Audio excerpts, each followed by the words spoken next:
Thank you, Roy and Becky, for the shout out, and Grandma Kelly also.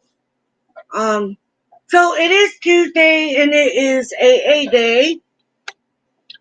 I will be live right now, and then next Tuesday I will be live for AA. However, next Tuesday will be my last AA meeting live on Tuesdays because I will be working on Tuesdays. So again, schedule is changing, and hopefully it will settle somewhere, and I won't have to flip-flop it all the time. So, so being this is an AA meeting, I would like to ask everybody to have respect for each other. Don't harass people in the comments. Don't be judgmental to people in comments. Thank you, Lily, for letting me know you can hear me. Otherwise, I'd be talking and you never know. But please just be mindful and be respectful of others in the chat. They are not necessarily here because they are the alcoholic. They may be here to help a friend or family member with their alcoholism. Like coming here into the meetings helps them to know how to say things and things that may help them to get their friend or family member to join our fight for recovery. Hello, Mandy's Candy.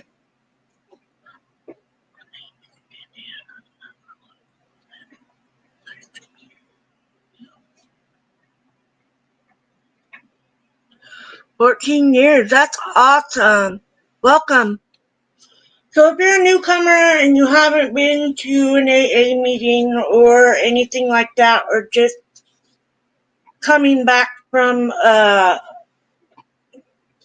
falling off the wagon, don't worry, we're not here to judge you for that. Like I said, it is for helping people to maintain their sobriety, to get sober, and tips that maybe my story might give to you on helping you to, go through it and figure out that there is ways to stop and give that up, because I started AA almost 10 years ago. Well, no. I was sober for like over 90 days for sure. I think it was a couple of months maybe. No? It might have been 6 months that I was sober, and I started AA, and man, I'm glad I did. Because it gave me the tools to be able to help all of you, and gave me my voice back to share my journey and do these meetings. It's the best gift that I could have ever gotten, and it was free. and so I'm passing it along for free. Anyways, that's enough babbling. What I do is I read out of the books. I'm probably going to soon, probably after the big book, I'll read from stories in the AA recovery app that I have.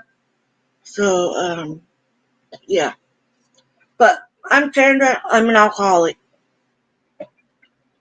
God, grant me the serenity to accept the things I cannot change, the courage to change the things I can, and the wisdom to know the difference. Now, I always put in the description what page we are on, what chapter we are reading, and the story that we are reading in the description. And I'm not sure if it shows up on Facebook, but I hope it does. For some reason, I don't end up with anybody in chat, but that's fine. If you're new here and you're uncomfortable being in this chat, that's fine. Just hit the like and subscribe, and helps me to keep knowing that I'm helping, and I'll keep doing my meetings. 1. We admitted we were powerless over alcohol, that our lives had become unmanageable. 2. Came to believe that a power greater than ourselves could restore us to sanity. 3. Made a decision to turn our will and our lives over to the care of God as we understood Him. 4. Made a searching and fearless moral inventory of ourselves. 5. Admitted to God, to ourselves, and to another human being the exact nature of our wrongs. 6. We're entirely ready to have God remove all these defective characters. 7. Humbly asked Him to remove our shortcomings. 8. Made a list of all persons we had harmed and become willing to make amends to them all. 9. Made direct amends to such people wherever possible, except when to do so would injure them or others. 10. Continue to take personal inventory, and when wrong, promptly admit it. 11. Stop through prayer and meditation to improve our conscious contact with God as we understood Him, praying only for knowledge of His will for us and the power to carry that out. 12. Having had a spiritual awakening as a result of these steps, we try to carry this message to alcoholics and to practice these principles in all our affairs. And we are in the big book. If you don't have a book, it's all right. I'm going to read it anyways. But if you want a book, you can get them pretty much everywhere. Chapter 6. Into Action on 72. Having made our personal inventory, what shall we do about it? We have been trying to get a new attitude, a new relationship with our Creator, and to discover the obstacles in our path. We have admitted certain defects. We have ascertained in a rough way what the trouble is. We have put our finger on the weak items in our personal inventory. Now these are about to be cast out. This requires action on our part, which when complete will mean that we have admitted to God, to ourselves, and to another human being the exact nature of our defects. This brings us to the 5th step. In the program of recovery mentioned in the preceding chapter,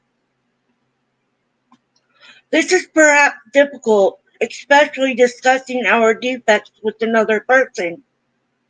We think we have done well enough in admitting these things to ourselves. There is doubt about that. In actual practice, we usually find a solitary self-appraisal insufficient.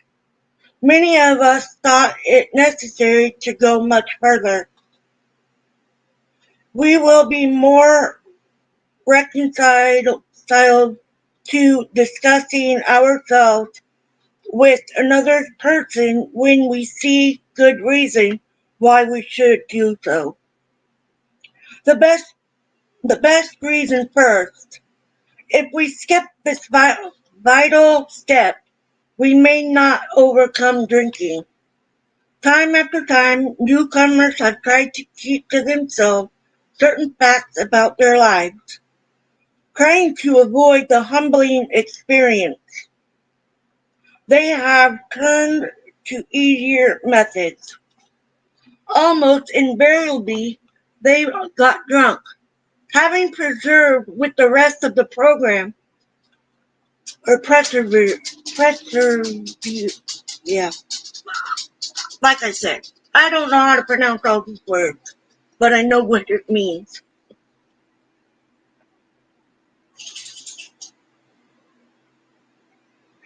They wondered why they fell. We think the reason is that they never completed their house cleaning. They took inventory all right, but hung on to some of the worst items in stock. They only thought they had lost their ego, egoism and fear. They only thought they had humbled themselves, but they had not learned enough of humility, fearlessness, and honesty in the sense we find it necessary until they told someone else all their life story. More than most people, the alcoholic leads a double life. He or she is very much the actor. To the outer world, he or she presents his or her stage character. This is the one likes his fellow to see. He or she wants to enjoy a certain reputation, but knows in his or her heart he or she doesn't deserve it. When I say he, just know I'm referring to everyone, not just men. It's also for women and all other people here in life. Alcohol. Okay. The outer world, he presents his stage character. This is the one he likes his fellows to see. He wants to enjoy a certain reputation, but knows in his heart he doesn't deserve it. This inconsistency is made worse by the things he does on his sprees. Coming to his senses, he is revolted at certain episodes he vaguely remembers. Sorry about the dog, he thinks it's time to play every time I go live. Lay down.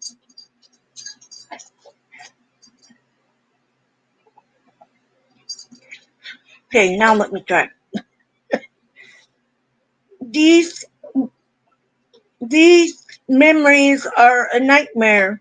He trembles to think someone might have observed him. As fast as he can, he pushes these memories far inside himself. He hopes they will never see the light of day.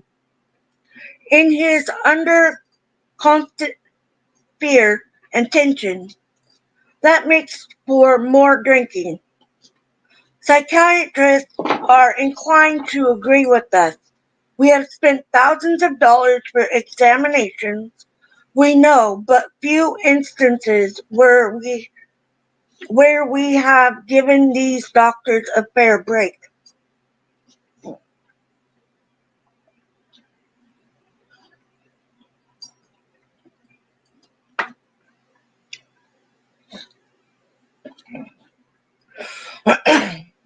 We have seldom told them the whole truth, nor have we followed their advice. Unwilling to be honest with these symptomatics,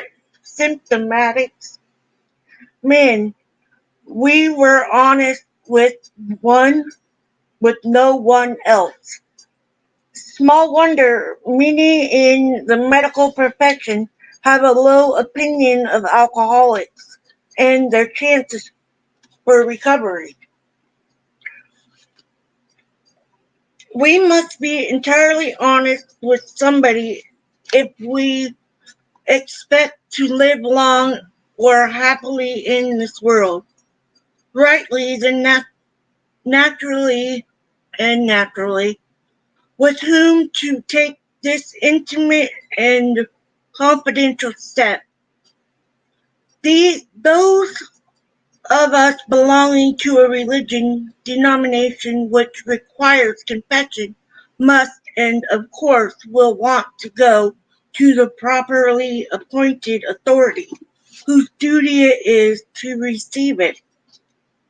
Those we have those we have no religious connections, we may still do well to talk with someone obtained by an establishment move, obtained by an established religion. Will you quit? Stop.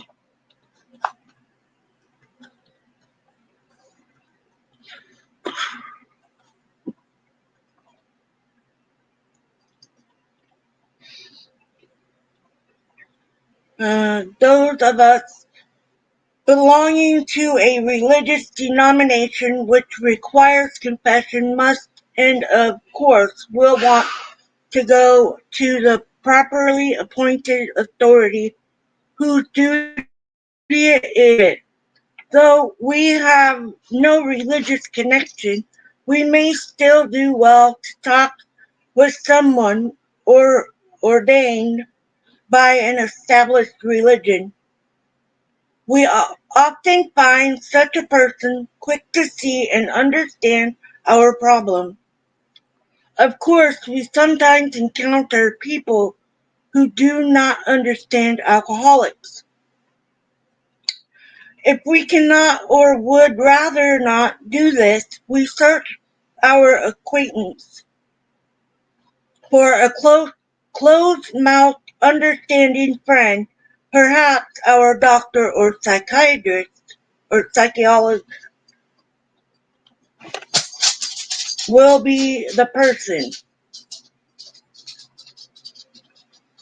If it may be one of our own family, but we cannot disclose anything to our wives or our parents which will hurt them and make them unhappy. We have no right to save our own skin at another person's expense. Such parts of our story we tell to someone who will understand yet be unaffected.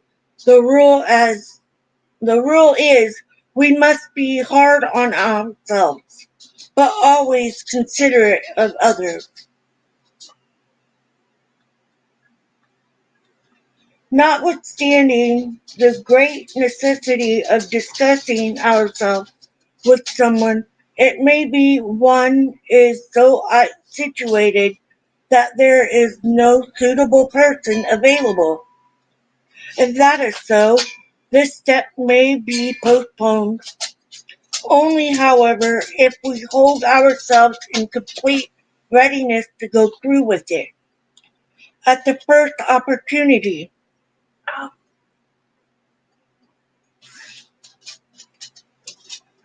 We say this is because we are very anxious that we talk to the right person. Get out of there! Now! Get out of there. Move it. Move it. Move it.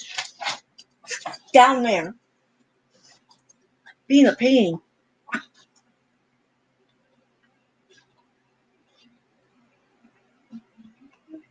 It is important that he be able to keep a confidence, that he fully understands and approves that we are driving at that. He will not try to change our plan, but we must not use this as a mere excuse to postpone. Uh, when we decide who is to hear our story, we waste no time.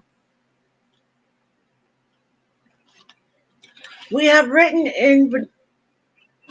written inventory, and we are prepared for a long talk. We explain to our partner what we are about to do and why we have to do it.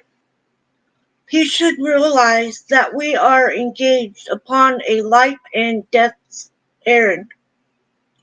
Most people approached in this way will be glad to help. They will be honored by our confidence.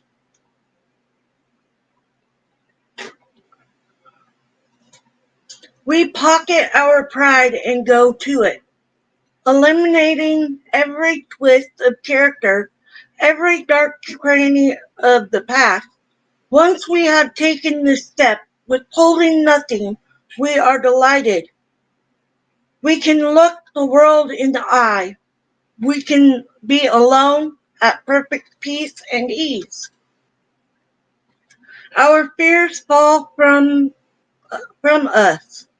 We begin to feel the nearness of our Creator. We may have had certain spiritual beliefs, but now we begin to have a spiritual experience. The feeling that the drink problem has disappeared will often come strongly. We feel we are on the broad highway, walking hand in hand with the spirit of the universe.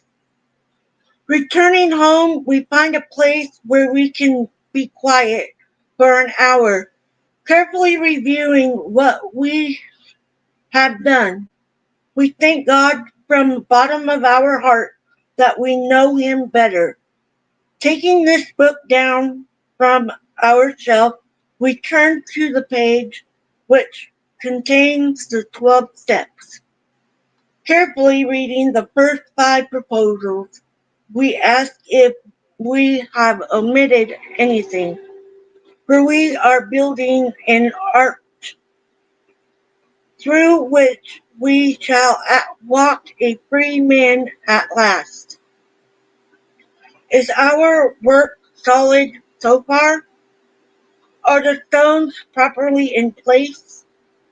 Have we skimped on the cement put into the foundation? Have we tried to make mortar without sand?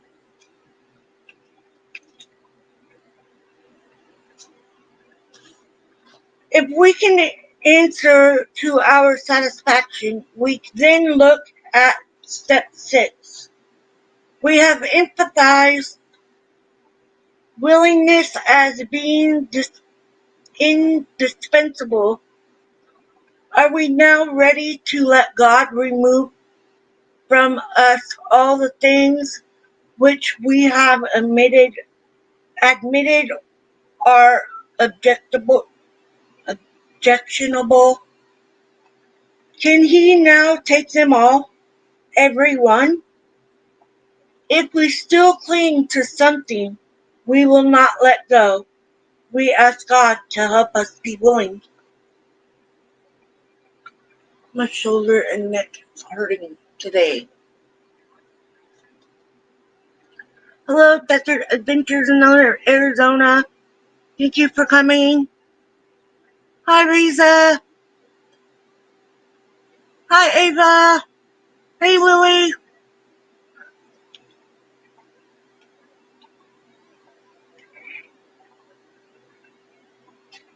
When ready, we say something like this. My Creator, I am now willing that you should have all of me, good and bad. I pray that you now remove from me every single defective character which stands in the way of my usefulness. to you and my fellows. Grant me strength as I go out from here to do your bidding. Amen. We have then completed step 7.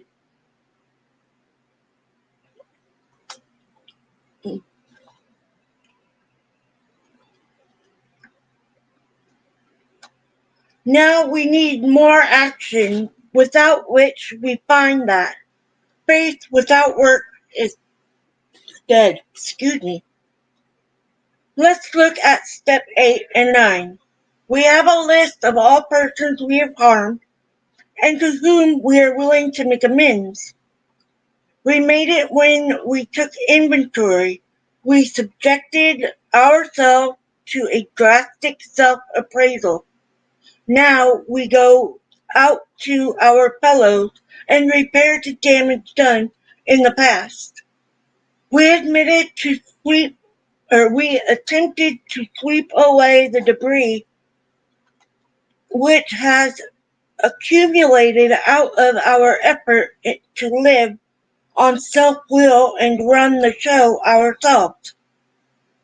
If we haven't the will to do this, we ask until or to do this. Yeah, we ask until it comes. Remember, it was agreed at the beginning we would go to any length for victory over alcohol. Hi, Brandy. I love you too. Probably there are still some misgivings. As we look over the list of business acquaintances and friends we have hurt, we may feel different about going to some of them on a spiritual basis. Let us be reassured. To some people we need not and probably should not emphasize the spiritual feature on our first approach. We might prejudice them. At the moment, we are trying to put our lives in order, but this is not an end in itself. Our real purpose is to fit ourselves to be a maximum service to God and the people about us. It is seldom wise to approach an individual who still smarts from our injustice to him and announce that we have gone religious. In the prize ring, this would be called leading with the chin. Why lay ourselves open to being branded fanatics, our religious bores? We may kill a future opportunity to carry a beneficial message, but our man is sure to be impressed with a sincere desire to set right the wrong. He is going to be more interested in a demonstration of goodwill than in our talk of spiritual discoveries. We don't use this as an excuse for shying away from the subject of God. When it will serve any good purpose, we are willing to announce our convictions with, with tact and common sense. The question of how to approach the man we hated will arise. It may be he has done us more harm than we have done him, and though we may have acquired a better attitude towards him, we are still not too keen about admitting our faults. Nevertheless, with a person we dislike, we take the bit in our teeth. It is harder to go to an enemy than to a friend, but we find it much more beneficial to us. We go to him in a helpful and forgiving spirit, confessing our former ill feeling and expressing our regret. Oh, my neck.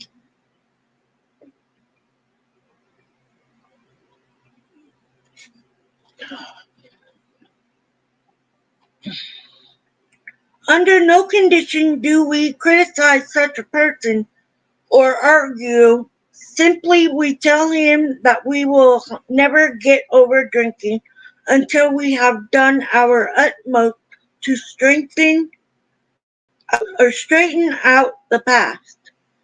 We are there to sweep off our side of the street, realizing that nothing worthwhile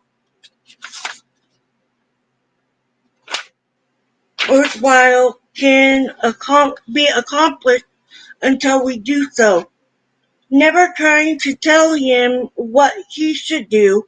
His faults are not discussed. We stick to our own. If our manner is calm, frank, and open, we will be gratified with the result.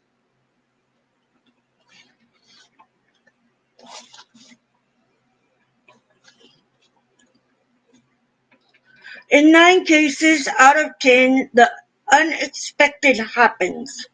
Sometimes the man we are calling upon admits his own fault. So feuds of years standing melt away in an hour. Rarely do we fail to make satisfactory progress. Our former enemies sometimes praise what we are doing and wish us well. Occasionally or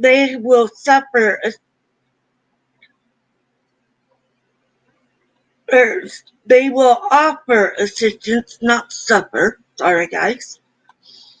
It should not matter. However, if someone does throw us out of his office, we have made our demonstration, done our part. It's what it's water over the dam. Most alcoholics owe money. We do not dodge our creator, telling them what we are trying to do. We make no bones about our drinking. They usually know it anyway, whether we drink so or not. Nor are we afraid of disclosing our alcoholism. On the theory, it may cause financial harm. Approached in this way, the most ruthless creator will sometimes surprise us, arranging the best deal we let these people know we are sorry. Our drinking has made us slow to pay. We must lose our fear of creditors no matter how far we have to go. For we are liable to drink if we are afraid to face them. All right. So I did an inventory and I had my sponsor read it. Because, yes, on my first, well, I'd have to say, before I went to my second AA meeting,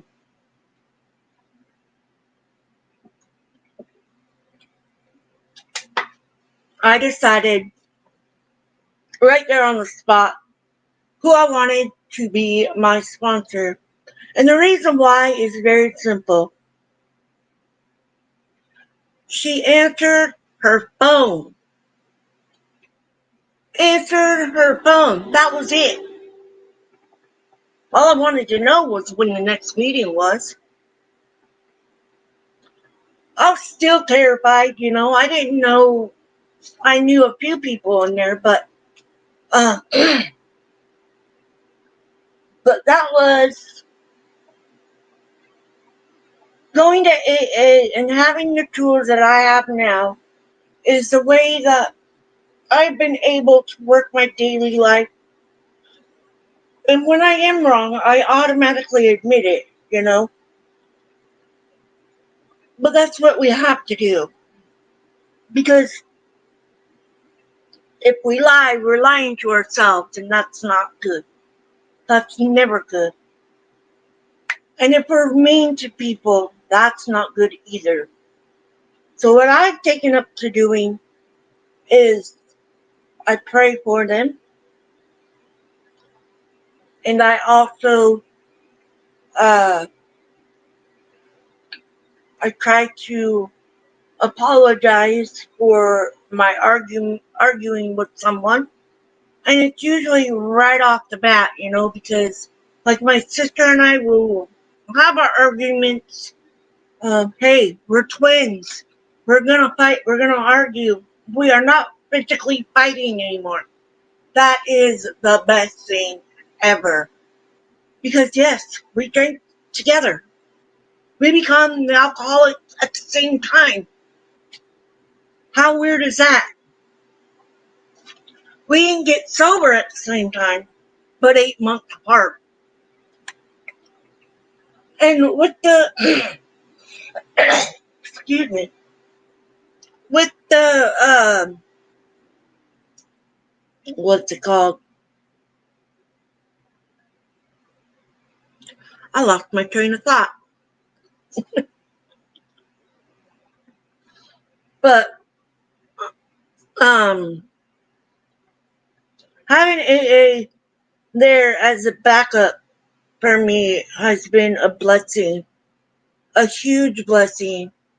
And I may not like where I live. I may not like things that people say. I may not, appreciate certain things. But I'm still blessed to have the things I have, to have my family. Family is number one. Because, when I got into the alcoholic self at 30, or a little over 30, I think I was like between 30 and 32 is when I started my alcoholic self. Fought it pretty much my whole life at that point. And so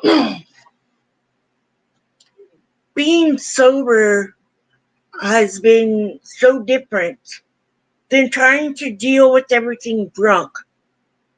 I would drink because I was happy. I would drink because, well, I wanted to. I thought I had to have it. Um, it didn't matter. I was always drinking.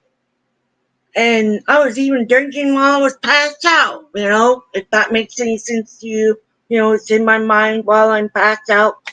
How am I going to get my next fix to calm these jitters? Because, yeah, I got that shake. Well, I had got to that point. I would shake in the mornings if I didn't have alcohol. Now I sleep. I actually sleep. I don't worry about having a drink. I don't think about it anymore. I think about staying sober. And not everything goes your way exactly, and it's not supposed to. Because we can't control every situation. However, when I get caught up in an argument and whatever happens and I don't want to shut up or that person's still going, I walk off. I'm like, bye, I'll see you later. Because I don't want to have those arguments cause it to where now I have to go apologize again. And it might be worse the second time around. Um, but yeah, I do get in arguments with my twin sister, and we're neighbors. She lives downstairs, I live upstairs, and it's perfect because I have my own door and I can say, I don't want to talk to you right now. Leave me be. And then a little while later, we'll be like nothing ever happened. That has been a blessing as well, because my sister is my best friend. One of my best friends. Hi, Roy and Becky. Thank you for coming. But so I I just try to work it every day. And when I have someone come to me and want to talk to me about it, I am open to talk about it. I have helped other people and they didn't believe in God. They don't believe in God, and it's like, okay. She's like, but I don't believe in a God. And I was like, you don't have to. Go with your higher power. Whatever person, thing, or place, or whatever that may be. And she now goes to a spiritual place. It's not any religion. And that's great because that's a fellowship for her to be able to go to. And I'm really proud of the people that I've helped. And I'm proud to be a sobriety living person. And I know I don't ever want to go back to who I was. Who I was not nice. But hi, Adventures of Traveling Mike. Good to see you here. But yeah. So like I said, next Tuesday will be my last Tuesday meeting because of work schedule. But next Tuesday we'll go ahead and finish this chapter out. Um, of course, I will be live at 11 o'clock a.m. Pacific Standard Time. Um, and I will be reading this. I'm probably going to go live tomorrow morning about adventures, because that is another part of my channel. I was able to go and do something fun with my parents on Sunday, so I'd like to share that. And I will be live again on Sunday. After tomorrow, I will be live Sunday at 11 a.m. Pacific Standard Time to finish chapter 6. And it will be AA meeting. So I hope to see you all there. I hope you all have a wonderful week and stay safe out there. And remember, you're never alone. You can get on the train of sobriety if you're doing it for you. Do it for you. Because if you don't do it for you're not going to help anybody else uh, being sober. I mean, if you don't get sober, you can't help them. You can't even help you. But please know that you're not alone, and there are meetings everywhere. And yeah, I hope if you are still suffering, please know that people do listen. People are willing to help others to become sober and learn how to be in the sobriety and how to stay sober. And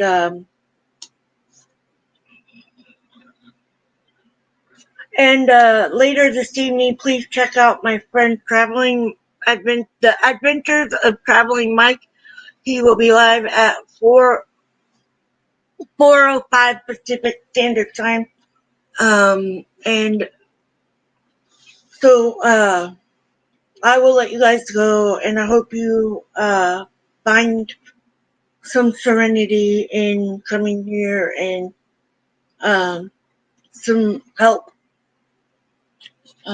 But let me read the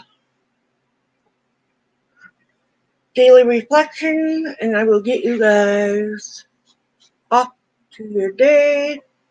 I don't know why I opened text messaging. If you want, if you don't have books also, you can go on to Google. I'm not sponsored by Google, but you can go to Google go to your Play Store. I'm not any affiliation with them either, but go to your Play Store and get Daily Reflections app. They have all kinds of helping things in there as well. You're welcome, Mike. So today is August 20th. 4 days and it'll be 28 years with my husband. Towards emotional freedom. Since defect relations with other human beings have nearly always been the immediate cause of our woes, including our alcoholism, no field of investigation could yield more satisfying and valuable rewards than this one. 12 Steps and 12 Traditions, page 80. Willingness is a peculiar thing for me in that over a period of time it seems to come first with awareness, but then with a feeling of discomfort, making me want to take some action. As I reflect on taking the 8th step, my willingness to make amends to others came as a desire for forgiveness of others and myself. I felt forgiveness towards others after I became aware of my part in the difficulties of the relationship. I wanted to feel the peace and serenity described in the promises. From working the first 7 steps, I became aware of whom I had harmed and that I had been my own worst enemy. In order to restore my relationship with my fellow human beings, I knew I would have to change.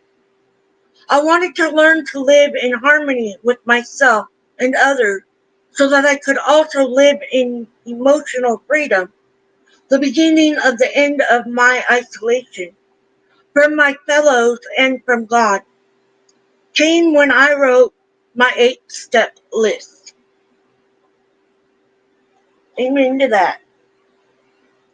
So, God, grant me the serenity to accept the things I cannot change, the courage to change the things I can, and the wisdom to know the difference.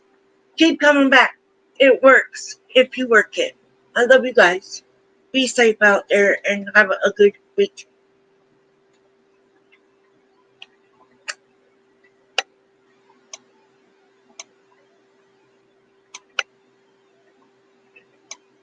My button ain't want to work. Love you guys. Be safe.